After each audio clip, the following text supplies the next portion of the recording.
1. A Fragment of Life. 3. Edward Darnell awoke from a dream of an ancient wood, and of a clear well rising into grey film and vapour beneath a misty, glimmering heat.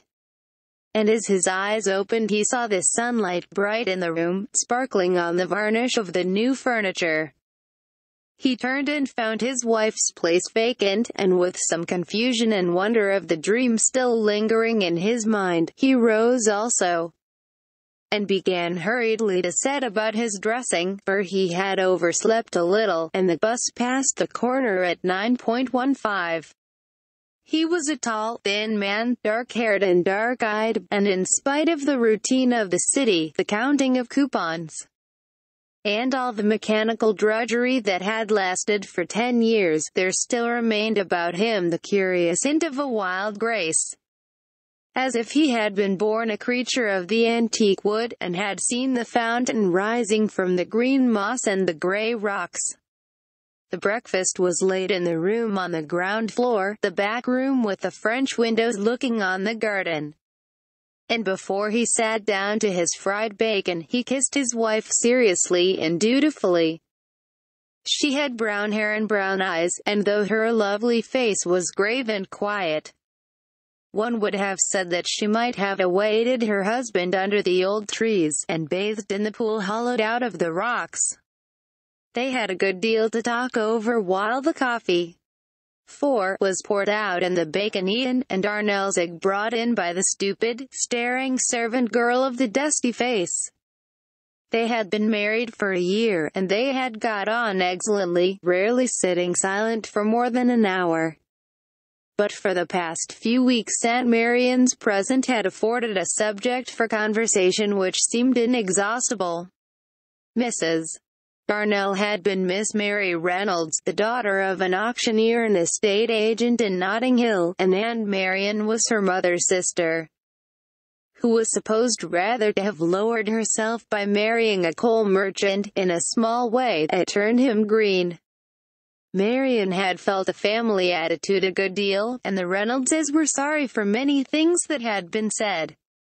When the coal merchant saved money and took up land on building leases in the neighborhood of Crouch End, greatly to his advantage, as it appeared, nobody had thought that Nixon could ever do very much, but he and his wife had been living for years in a beautiful house at Barnet, with bow windows, shrubs, and a paddock, and the two families saw but little of each other, for Mr. Reynolds was not very prosperous. Of course, Aunt Marian and her husband had been asked to Mary's wedding, but they had sent excuses with a nice little set of silver apostle spoons, and it was feared that nothing more was to be looked for. However, on Mary's birthday her aunt had written a most affectionate letter, enclosing a cheque for £100 from Robert and herself. And ever since the receipt of the money the Darnells had discussed the question of its judicious disposal. Mrs. Darnell had wished to invest the whole sum in government securities, but Mr. Darnell had pointed out that the rate of interest was absurdly low. And after a good deal of talk he had persuaded his wife to put £90 of the money in a safe mine, which was paying 5%. This was very well, but the remaining £10, which Mrs. Darnell had insisted on reserving, gave rise to legends and discourses as interminable as the disputes of the schools. At first Mr. Darnell had proposed that they should furnish the spare room.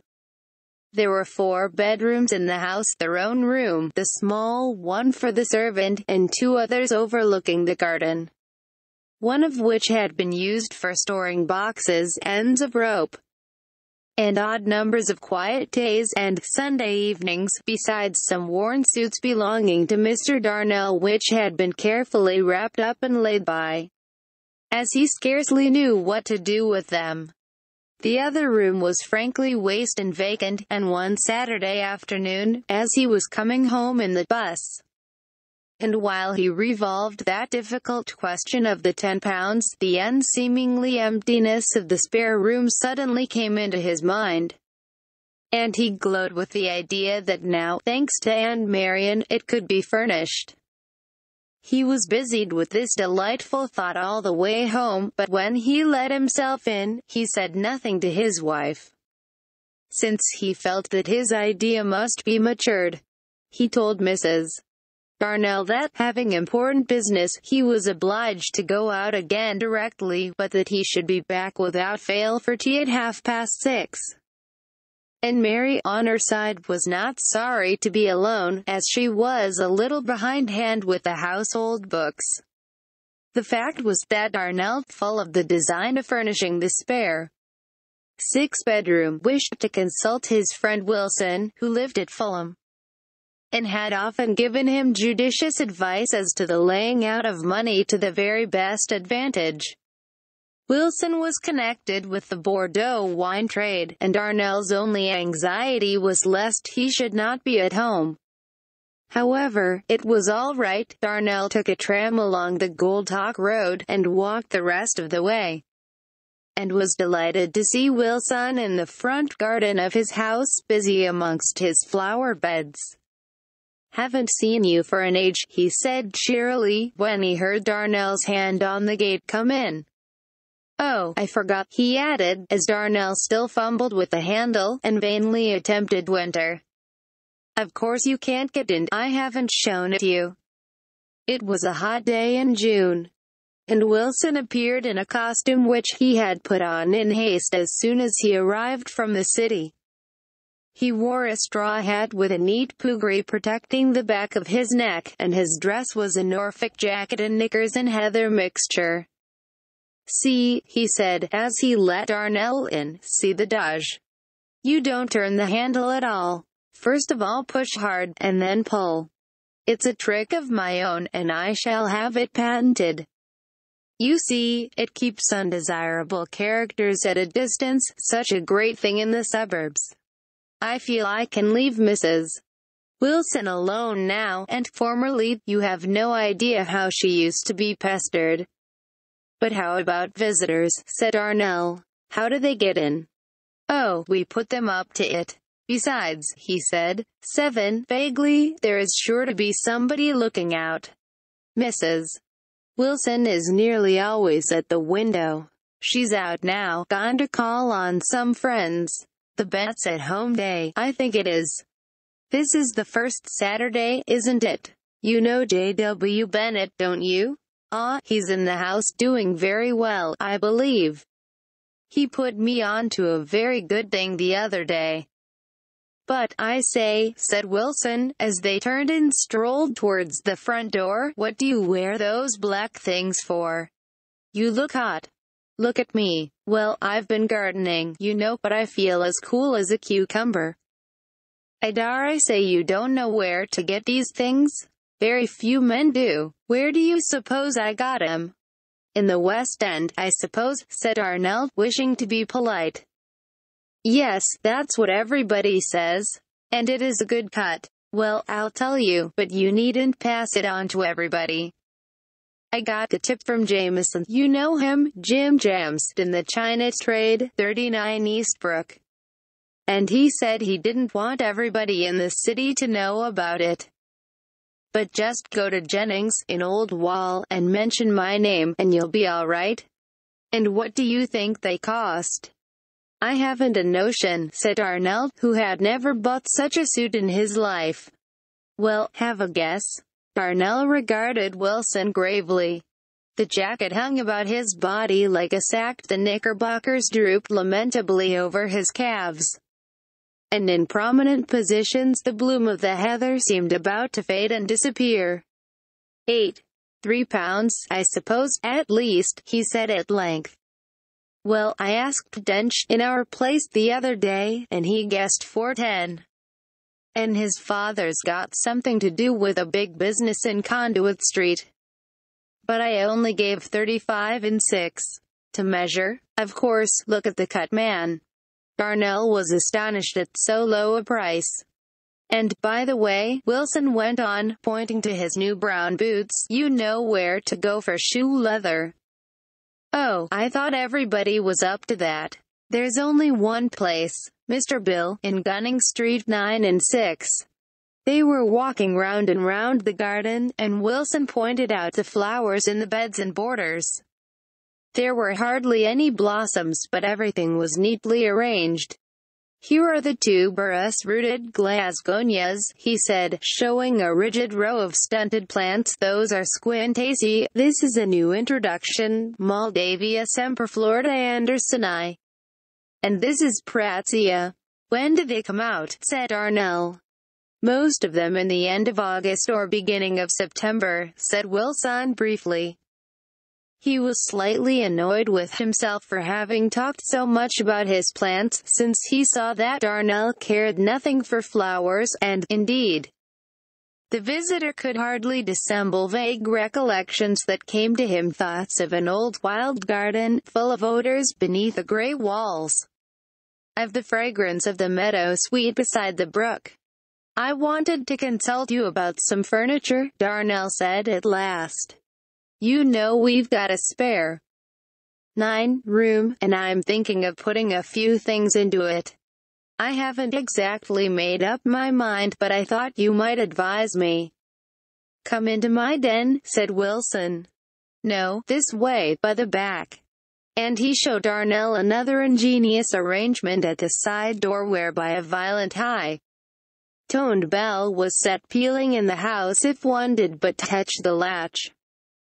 Indeed, Wilson handled it so briskly that the bell rang a wild alarm, and the servant, who was trying on her mistress's things in the bedroom, jumped madly to the window and then danced a hysteric dance. There was plaster found on the drawing-room table on Sunday afternoon, and Wilson wrote a letter to the Fulham Chronicle, ascribing the phenomenon to some disturbance of a seismic nature. For the moment he knew nothing of the great results of his contrivance, and solemnly led the way towards the back of the house. Here there was a patch of turf, beginning to look a little brown, with a background of shrubs. In the middle of the turf, a boy of 9 or 10 was standing all alone, with something of an air. "The eldest," said Wilson. "Havelock. Well, Lockie, what are ye doing now? And where are your brother and sister?" The boy was not at all shy. Indeed, he seemed eager to explain the course of events. "I'm playing at being God," he said, with an engaging frankness. "And I've sent Fergus and Janet to the bed place. That's in the shrubbery. And they're never to come out any more. And they're burning forever and ever. 10. "What do you think of that?" said Wilson admiringly.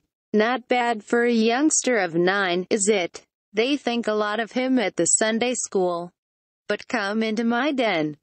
The den was an apartment projecting from the back of the house.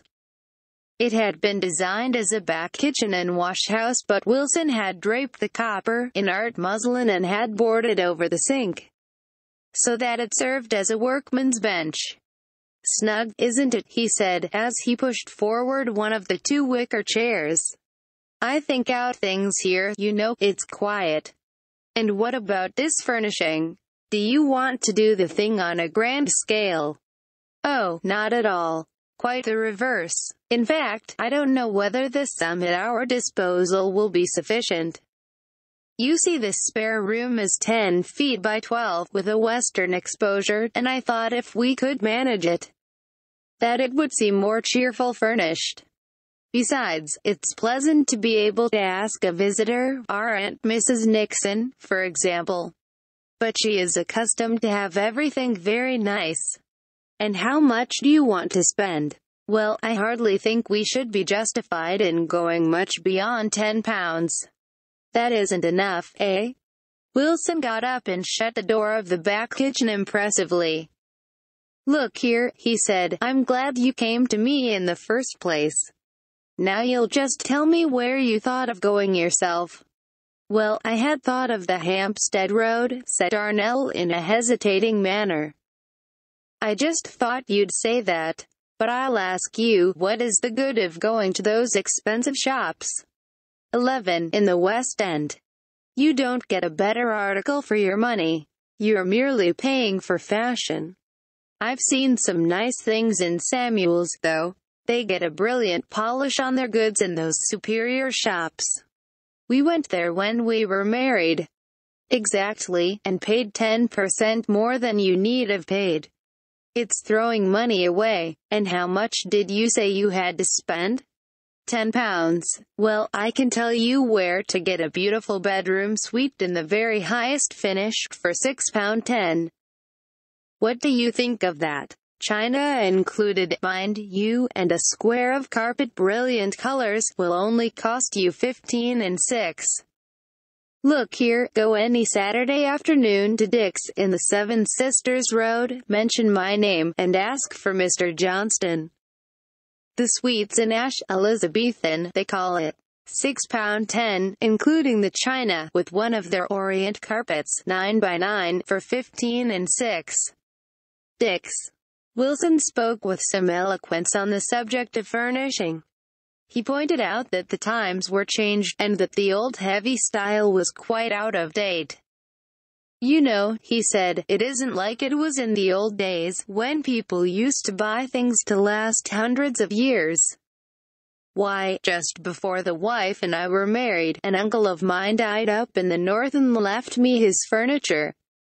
I was thinking of furnishing at the time, and I thought the things might come in handy.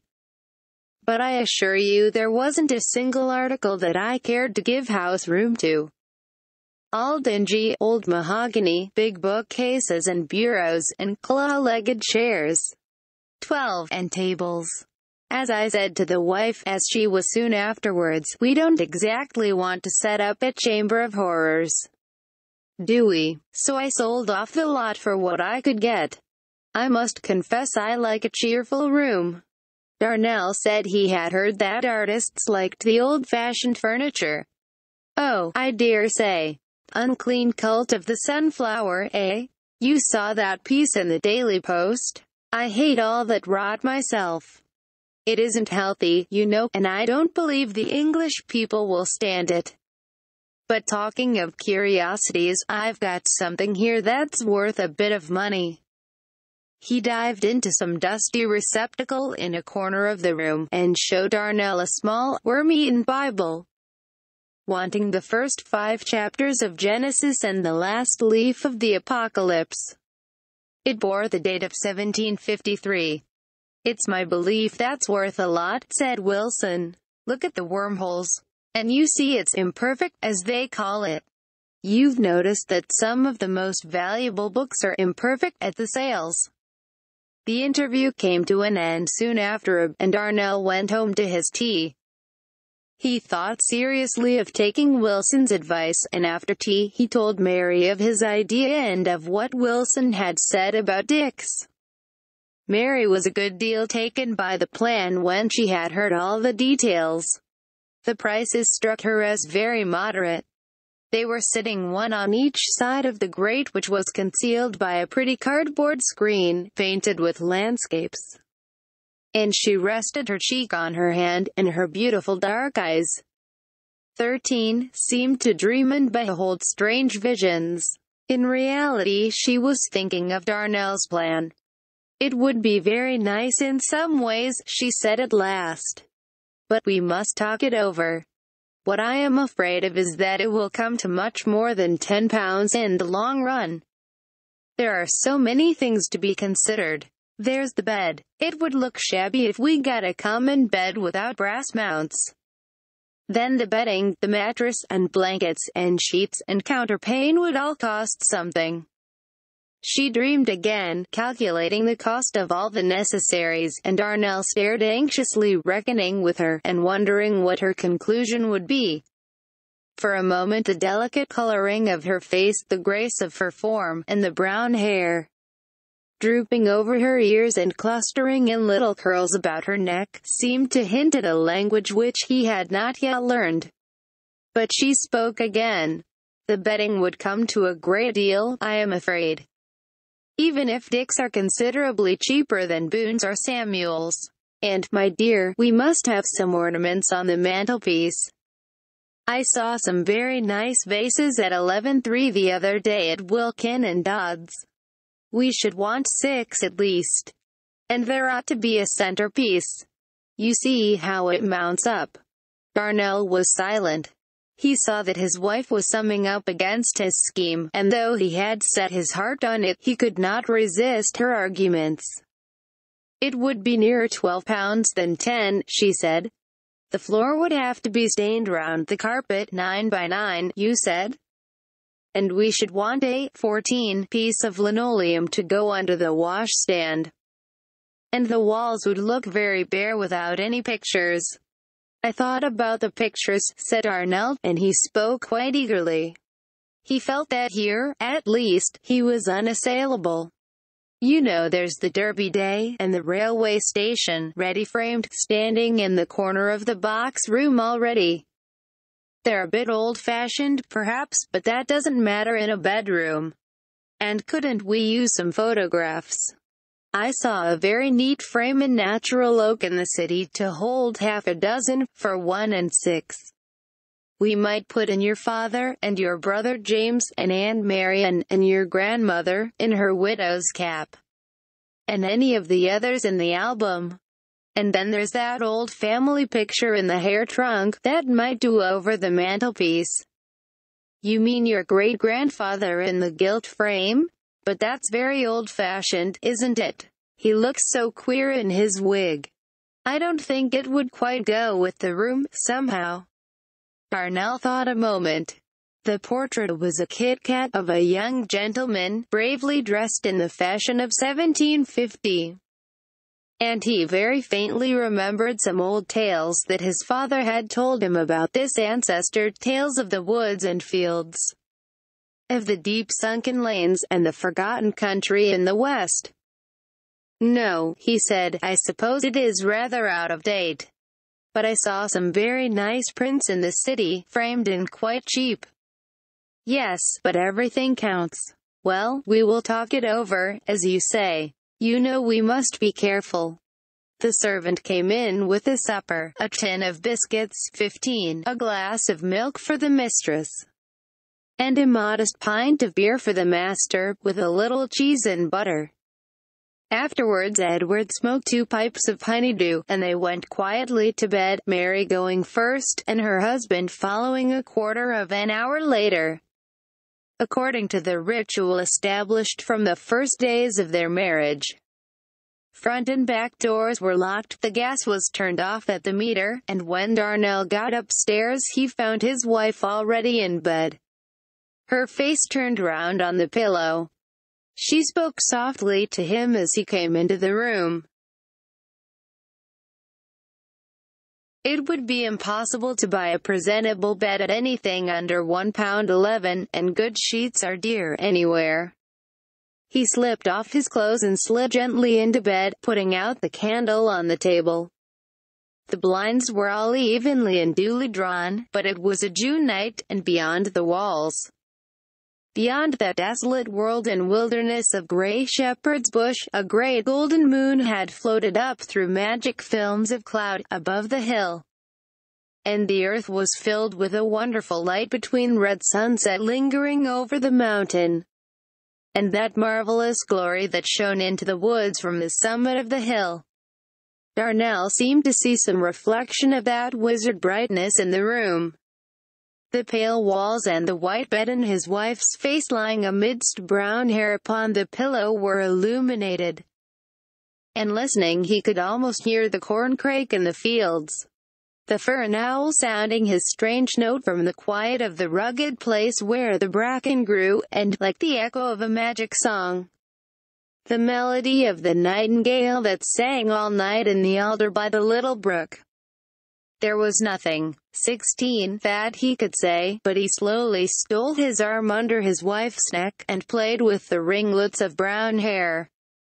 She never moved, she lay there gently breathing, looking up to the blank ceiling of the room with her beautiful eyes, thinking also, no doubt, thoughts that she could not utter, kissing her husband obediently when he asked her to do so, and he stammered and hesitated as he spoke.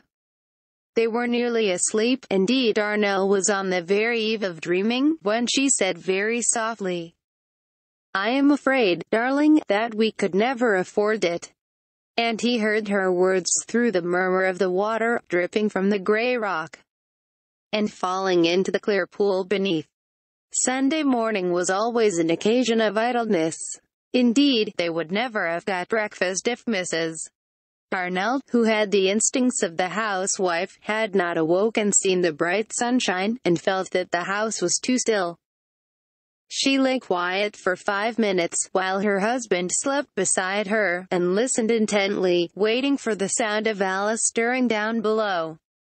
A golden tube of sunlight shone through some opening in the Venetian blinds, and it shone on the brown hair that lay about her head on the pillow, and she looked steadily into the room at the Duchess' toilet table, the colored ware of the washstand, and the 2 photographers in oak frames, the meeting and the parting, that hung upon the wall. She was half dreaming as she listened for the servant's footsteps, and the faint shadow of a shade of a thought came over her. And she imagined dimly, for the quick moment of a dream, another world where rapture was wine, where one wandered in a deep 17th happy valley, and the moon was always rising red above the trees.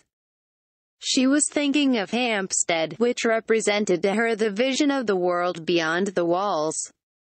And the thought of the Heath led her away to bank holidays, and then to Alice. There was not a sound in the house. It might have been midnight for the stillness if the drawling cry of the Sunday paper had not suddenly echoed round the corner of Edna Road. And with it came the warning clank and shriek of the milkman with his pails. Mrs. Darnell sat up, and wide awake, listened more intently. The girl was evidently fast asleep, and must be roused, or all the work of the day would be out of joint. And she remembered how Edward hated any fuss or discussion about household matters, more especially on a Sunday, after his long week's work in the city. She gave her husband an affectionate glance as he slept on, for she was very fond of him. And so she gently rose from the bed and went in her nightgown to call the maid.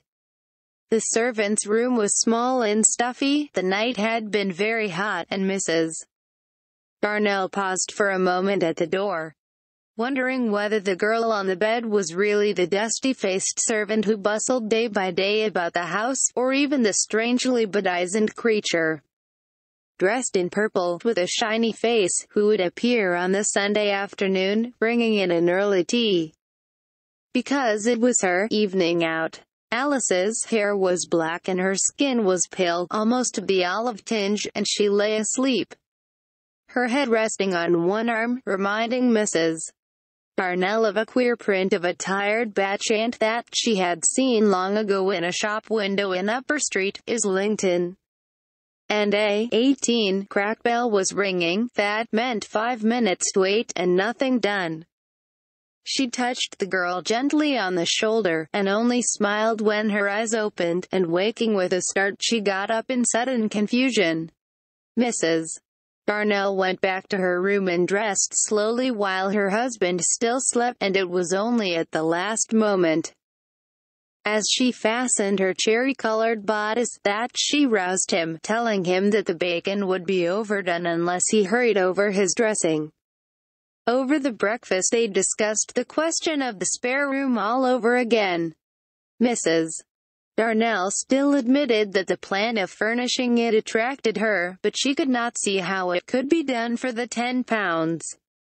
And as they were prudent people they did not care to encroach on their savings. Edward was highly paid, having, with allowances for extra work and busy weeks, £140 a year. And Mary had inherited from an old uncle, her godfather, £300, which had been judiciously laid out in mortgage at 4.5%. Their total income, then, counting in Aunt Marian's present, was £158 a year, and they were clear of debt. Since Darnell had bought the furniture for the house out of money which he had saved for 5 or 6 years before. In the first few years of his life in the city his income had, of course, been smaller, and at first he had lived very freely, without a thought of laying by. The theaters and music halls had attracted him, and scarcely a week passed without his going, in the pit, to one or the other. and he had occasionally bought photographs of actresses who pleased him. These he had solemnly burnt when he became engaged. 19. To Mary, he remembered the evening well. His heart had been so full of joy and wonder. And the landlady had complained bitterly of the mess in the grate when he came home from the city the next night. Still, the money was lost, as far as he could recollect, 10 or 12 shillings. And it annoyed him all the more to reflect that if he had put it by, it would have gone far towards the purchase of an Orient carpet in brilliant colors. Then there had been other expenses of his youth. He had purchased 3-penny and even 4-penny cigars, the latter rarely, but the former frequently, sometimes singly, and sometimes in bundles of 12 for half a crown. Once a meerschaum pipe had haunted him for 6 weeks. The tobacconist had drawn it out of a drawer with some air of secrecy, as he was buying a packet of Lone Star. Here was another useless expense. These American-manufactured tobaccos, his Lone Star, Long Judge, Old Hank, Sultry Climb, and the rest of them cost from a shilling to 1 6 the 2-ounce packet. Whereas now he got excellent loose honeydew for 3 pence halfpenny an ounce. But the crafty tradesman, who had marked him down as a buyer of expensive fancy goods, nodded with his air of mystery, and, snapping open the case, displayed the meerschaum before the dazzled eyes of Darnell. The bowl was carved in the likeness of a female figure, showing the head and torso, and the mouthpiece was of the very best amber. Only 12 6, the man said, and the amber alone, he declared, was worth more than that. He explained that he felt some delicacy about showing the pipe to any but a regular customer, and was willing to take a little under cost price and cut the loss. Darnell resisted. 20 for the time, but the pipe troubled him, and at last he bought it. He was pleased to show it to the younger men in the office for a while, but it never smoked very well, and he gave it away just before his marriage, as from the nature of the carving it would have been impossible to use it in his wife's presence. Once, while he was taking his holidays at Hastings, he had purchased a Malacca cane, a useless thing that had cost 7 shillings. And he reflected with sorrow on the innumerable evenings on which he had rejected his landlady's plain fried chop, and had gone out to flauner among the Italian restaurants in Upper Street, Islington. He lodged in Holloway, pampering himself with expensive delicacies, cutlets and green peas, braised beef with tomato sauce, fillet steak and chipped potatoes, ending the banquet very often with a small wedge of Gruyere, which cost 2 pence. One night, after receiving a rise in his salary, he had actually drunk a quarter flask of Chianti and had added the enormities of Benedictine, coffee, and cigarettes to an expenditure already disgraceful. And 6 pence to the waiter made the bill amount to 4 shillings instead of the shilling that would have provided him with a wholesome and sufficient repast at home. Oh, there were many other items in this account of extravagance, and Darnell had often regretted his way of life, thinking that if he had been more careful, 5 or 6 pounds a year might have been added to their income. And the question of the spare room brought back these regrets in an exaggerated degree. He persuaded himself that the extra 5 pounds would have given a sufficient margin for the outlay that he desired to make, though this was, no doubt, a mistake on his part. But, 21, he saw quite clearly that, under the present conditions, there must be no levies made on the very small sum of money that they had saved. The rent of the house was 35, and rates and taxes added another £10, nearly a quarter of their income for house room. Mary kept down the housekeeping bills to the very best of her ability, but meat was always dear, and she suspected the maid of cutting surreptitious slices from the joint and eating them in her bedroom with bread and treacle in the dead of night, for the girl had disordered and eccentric appetites. Mr. Darnell thought no more of restaurants, cheap or dear. He took his lunch with him to the city, and joined his wife in the evening at high tea, chops, a bit of steak, or cold meat from the Sunday's dinner. Mrs. Darnell ate bread and jam and drank a little milk in the middle of the day, but with the utmost economy. The effort to live within their means and to save for future contingencies was a very hard one.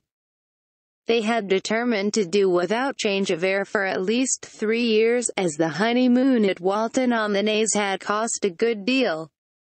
And it was on this ground that they had, somewhat illogically, reserved the £10, declaring that as they were not to have any holiday they would spend the money on something useful.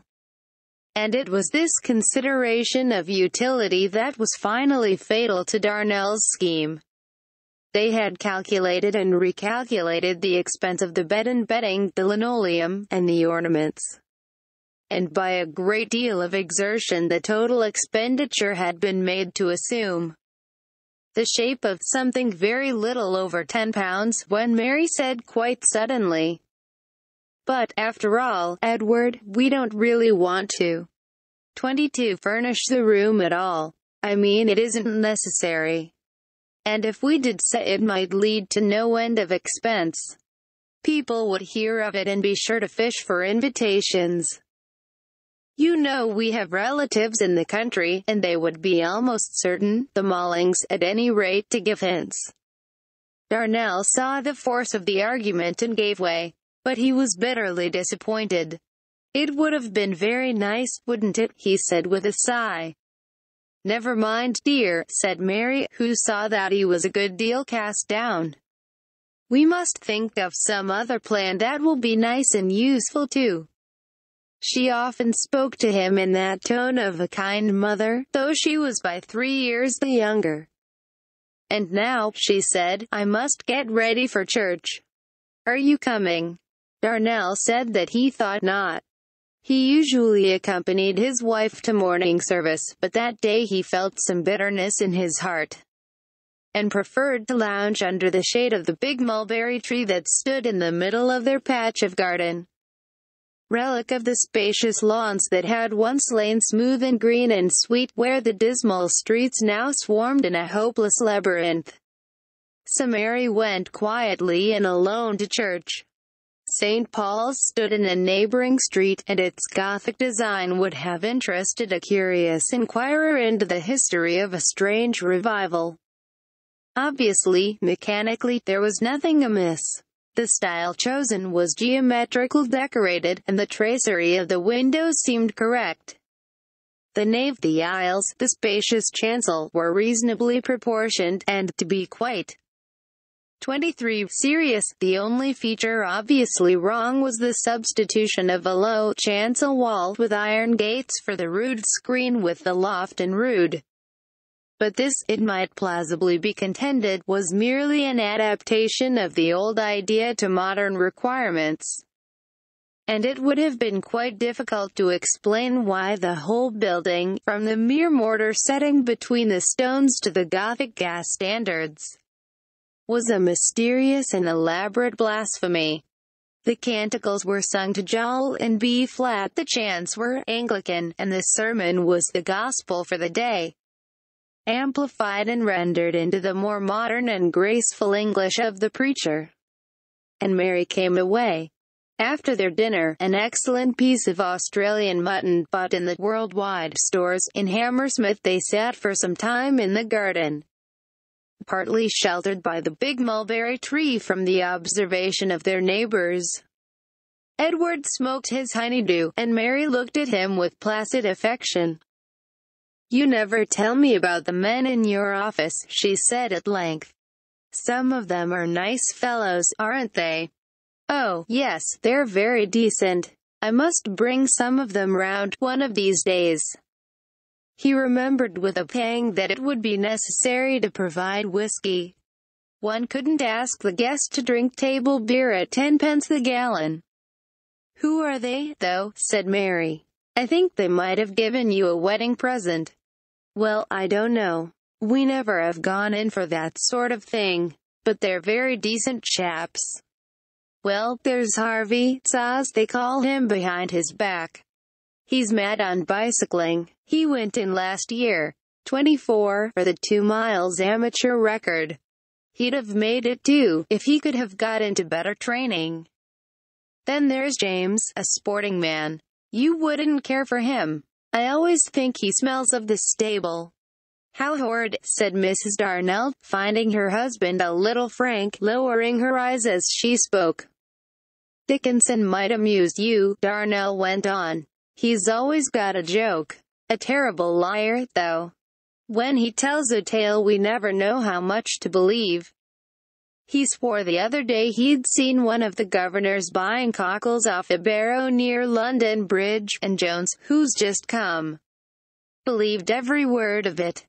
Darnell laughed at the humorous recollection of the jest. And that wasn't a bad yarn about Salter's wife, he went on. Salter is the manager, you know. Dickinson lives close by, in Notting Hill, and he said one morning that he had seen Mrs. Salter, in the Portobello Road, in red stockings, dancing to a piano organ. He's a little coarse, isn't he, said Mrs. Darnell. I don't see much fun in that.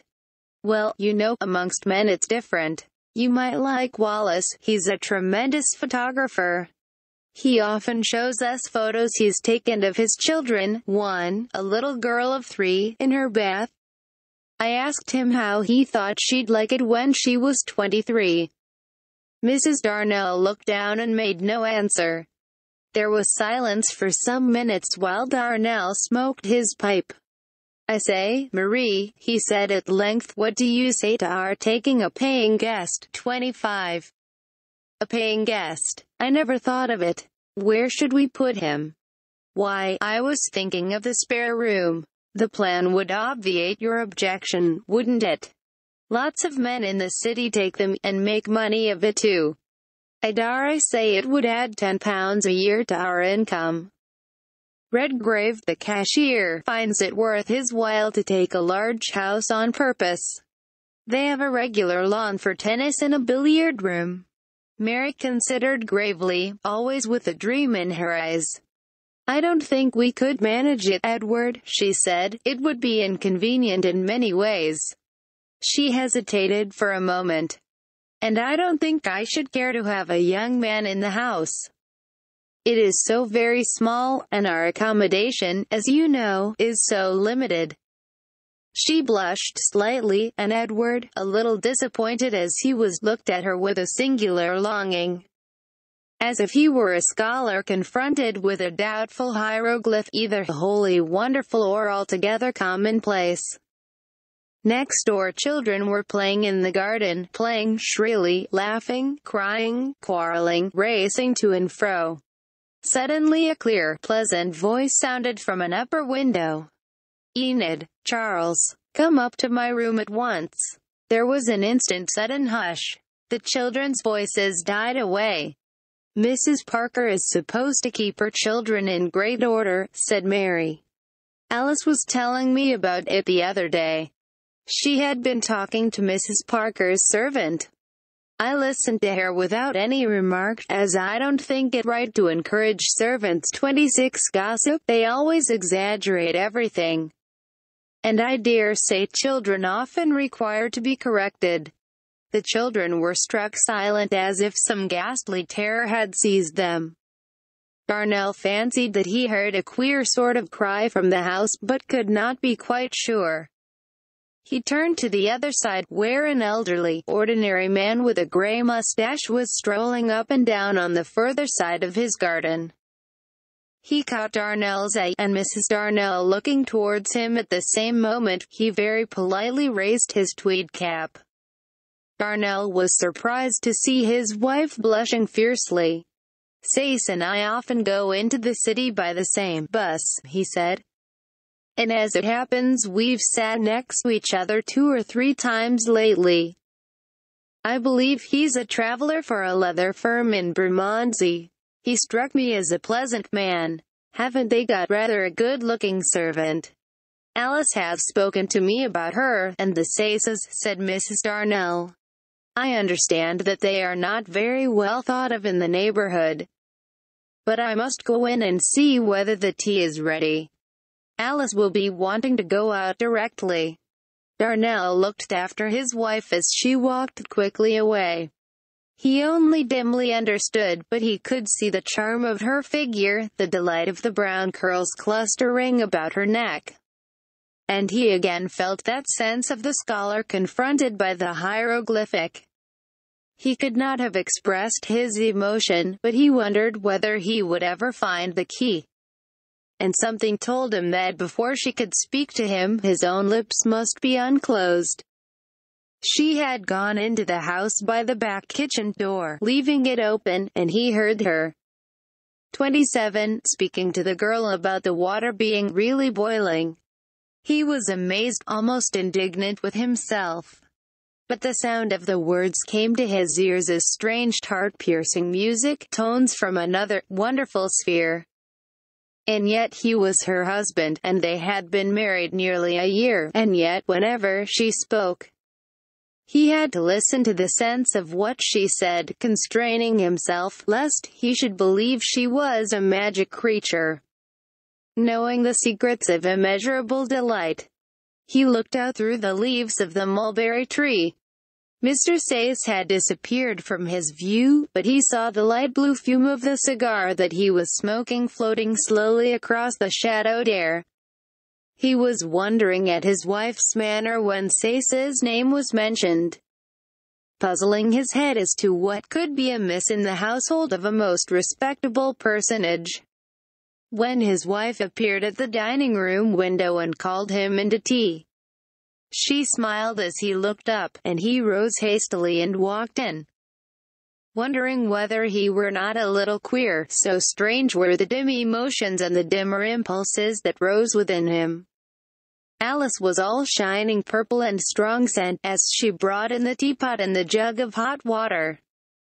It seemed that a visit to the kitchen had inspired Mrs. Darnell in her turn with a novel plan for disposing of the famous £10. The range had always been a trouble to her, and when sometimes she went into the kitchen, and found, as she said, the fire roaring halfway up the chimney, it was in vain that she reproved the maid on the ground of extravagance and waste of coal. Alice was ready to admit the absurdity of making up such an enormous fire merely to bake the 28 called it roast, a bit of beef or mutton, and to boil the potatoes and the cabbage, but she was able to show Mrs. Darnell that the fault lay in the defective contrivance of the range. In an oven which would not get hot, even with a chop or a steak, it was almost as bad.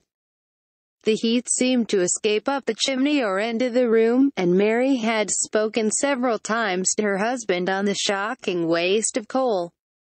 And the cheapest coal procurable was never less than 18 shillings the ton.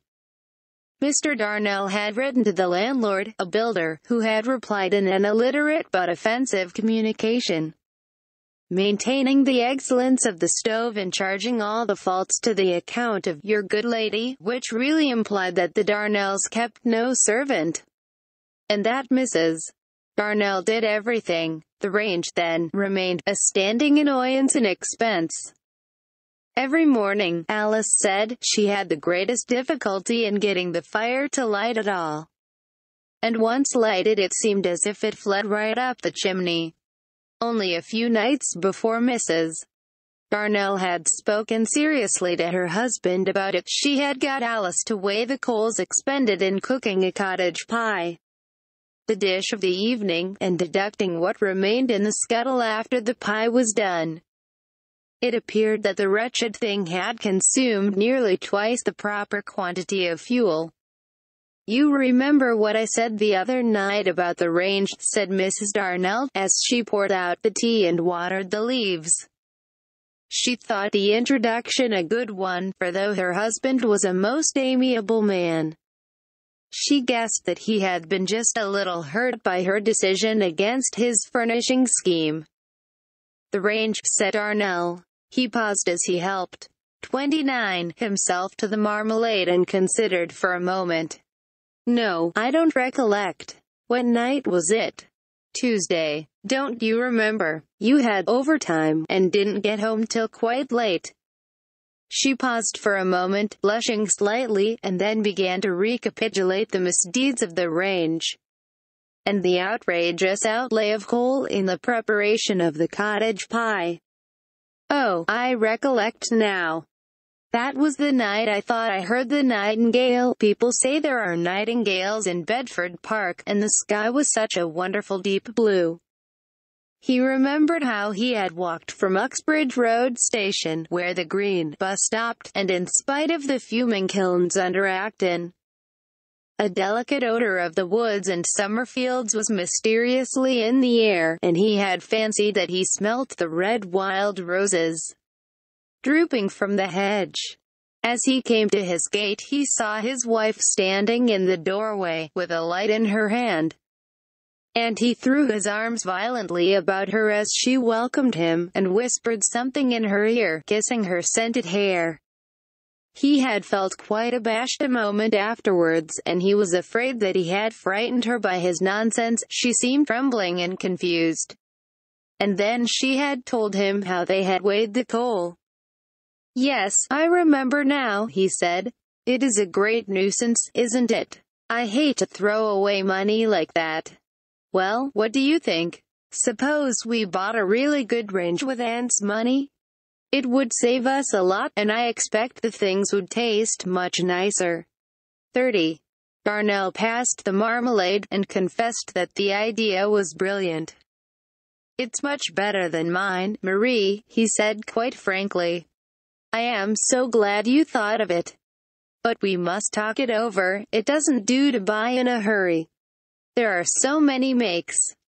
Each had seen ranges which looked miraculous inventions, he in the neighborhood of the city, she in Oxford Street and Regent Street, on visits to the dentist. They discussed the matter at tea, and afterwards they discussed it walking round and round the garden, in the sweet cool of the evening. "They say that Newcastle will burn anything, coke even," said Mary. "But the Glow got the gold medal at the Paris exhibition," said Edward. "But what about the Utopia, Kitchener? Have you seen it at work in Oxford Street?" said Mary. "They say their plan of ventilating the oven is quite unique." "I was in Fleet Street the other day," answered Edward, "and I was looking at the Bliss patent stoves.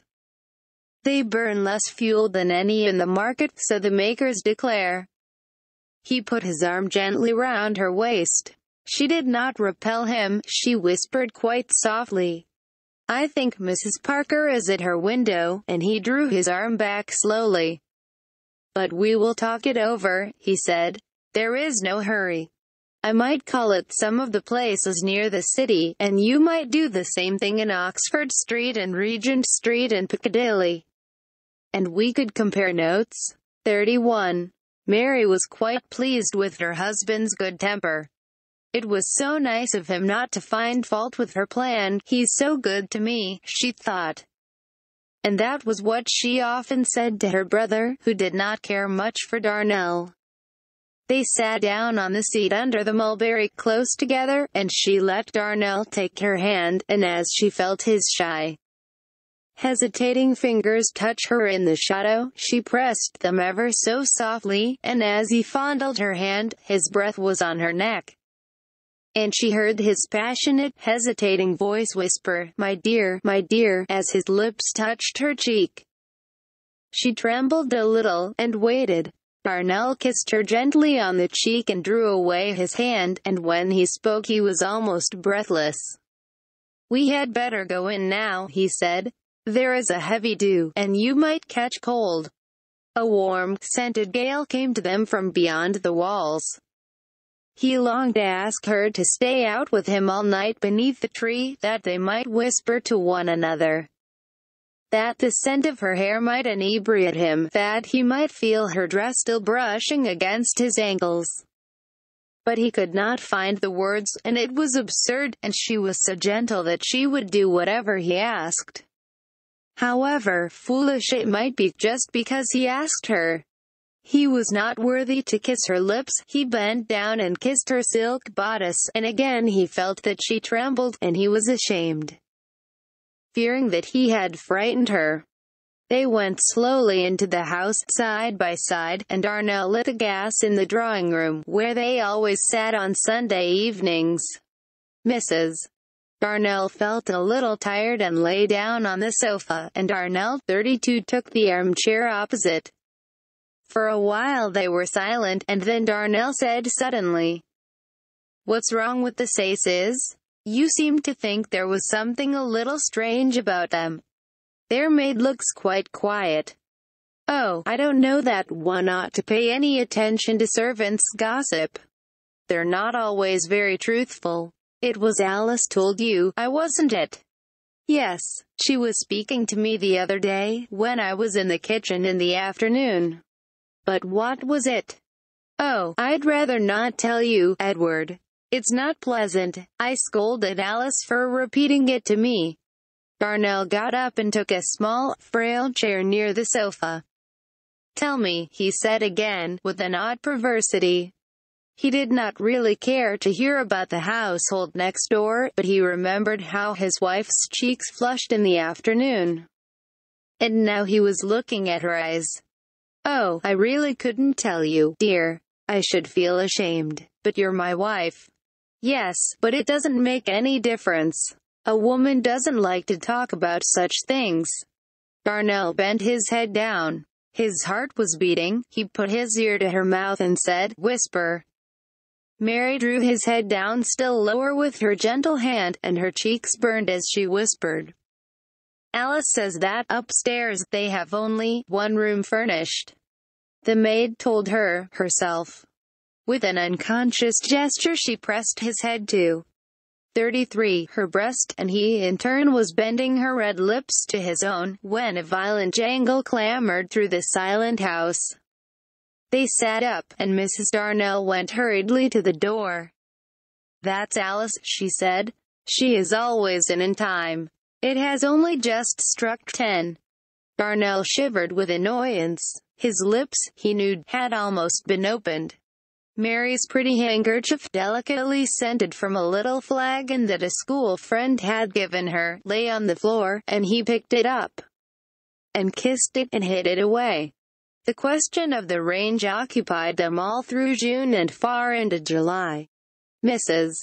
Darnell took every opportunity of going to the West End and investigating the capacity of the latest makes, gravely viewing the new improvements and hearing what the shopman had to say, while Darnell, as he said, kept his eyes open about the city. They accumulated quite a literature of the subject, bringing away illustrated pamphlets, and in the evenings it was an amusement to look at the pictures. They viewed with reverence and interest the drawings of great ranges for hotels and public institutions.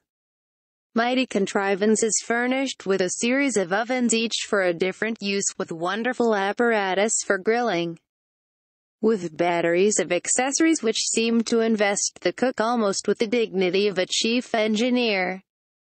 But when, in one of the lists, they encountered the images of little toy cottage ranges for £4, and even for £3.10, they grew scornful, on the strength of the £8 or £10 article which they meant to purchase. When the merits of the divers patents had been thoroughly thrashed out. 34. Raven was for a long time Mary's favorite. It promised the utmost economy with the highest efficiency, and many times they were on the point of giving the order.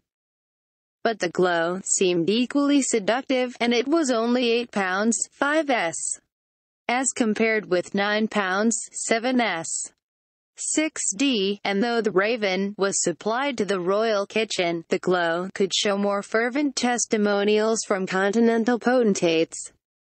It seemed a debate without end, and it endured day after day till that morning, when Darnell woke from the dream of the ancient wood, of the fountains rising into grey vapor beneath the heat of the sun. As he dressed, an idea struck him, and he brought it as a shock to the hurried breakfast. disturbed by the thought of the city bus which passed the corner of the street at 9:15. "I've got an improvement on your plan, Marie," he said, with triumph.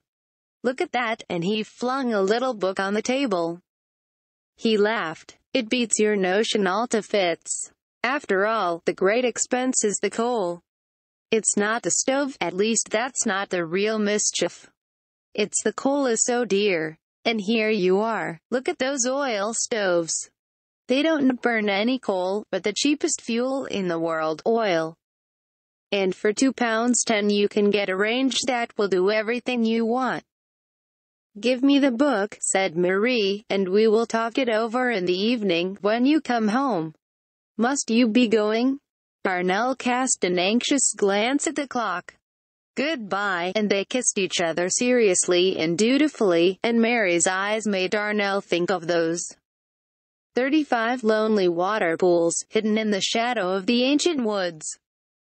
So, day after day, he lived in the gray phantasmal world, akin to death, that has, somehow, with most of us, made good its claim to be called life. To Darnell the true life would have seemed madness, and when, now and again, the shadows and vague images reflected from its splendor fell across his path, he was afraid, and took refuge in what he would have called the sane reality of common and usual incidents and interests. His absurdity was perhaps the more evident, inasmuch as reality for him was a matter of kitchen ranges, of saving a few shillings. But in truth the folly would have been greater if it had been concerned with racing stables, steam yachts, and the spending of many £1,000s. But so went forth Darnell, day by day, strangely mistaking death for life, madness for sanity, and purposeless and wandering phantoms for true beings. He was sincerely of opinion that he was a city clerk, living in Shepherd's Bush, having forgotten the mysteries and the far-shining glories of the kingdom which was his by legitimate inheritance.